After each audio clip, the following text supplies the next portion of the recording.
एक मराठी माणूस का सप्रेम जय महाराष्ट्र। जब जब हिमालय पर संकट आता है तब तब एक सह्याद्री उठ खड़ा होकर हिमालय की मदद के लिए जाता है। हिमालय यानी उत्तर भारत और सह्याद्री यानी ये मराठी भूमि, महाराष्ट्र भूमि।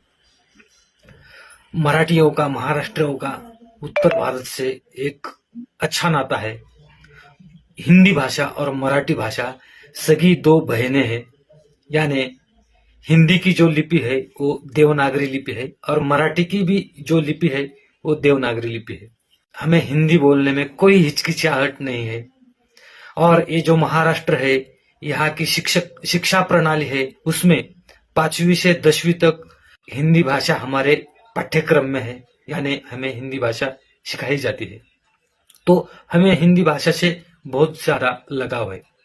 हमें मालूम नहीं उत्तर भारत के लोगों का मराठी भाषियों से क्या द्वेष है या प्रेम है, हमें मालूम नहीं।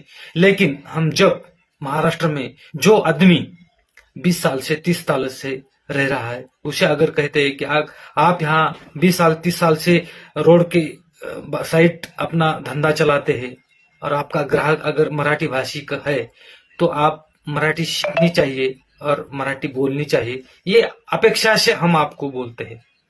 कोई उत्तर भारतीय या कोई अदर राज्य का आदमी अगर महाराष्ट्र में 2 दिन का मेहमान बन के आता है, तो हमारी अपेक्षा ही नहीं उन्हें मराठी बोलनी चाहिए।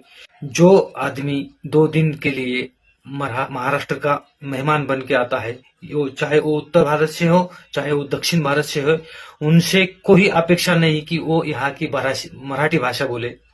उनकी जो भाषा है वो बोले और उनको सहायता करके, हमें अगर उत्तर भारतीय है तो हम खुद हिंदी बोल के उनकी सहायता करने के लिए तैयार है।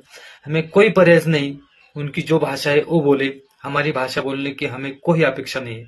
लेकिन मैंने पहले जो बताया, जो आदमी यहाँ 30 साल से रह रहा है, रास्ते के साइड से अपना धंधा चला रहा है, बड़ी बड़ी बिल्डिंग बांध के अपना धंधा चलाता है और उसका ग्राहक यानी मराठी है, तो उसने मराठी भाषा सीखनी चाहिए, ये अपेक्षा हमारी रहे। और यही मराठी और हिंदी का नहीं, लेकिन यही जो हमारी चर्चा है कि यही वाद विवाद की बात है।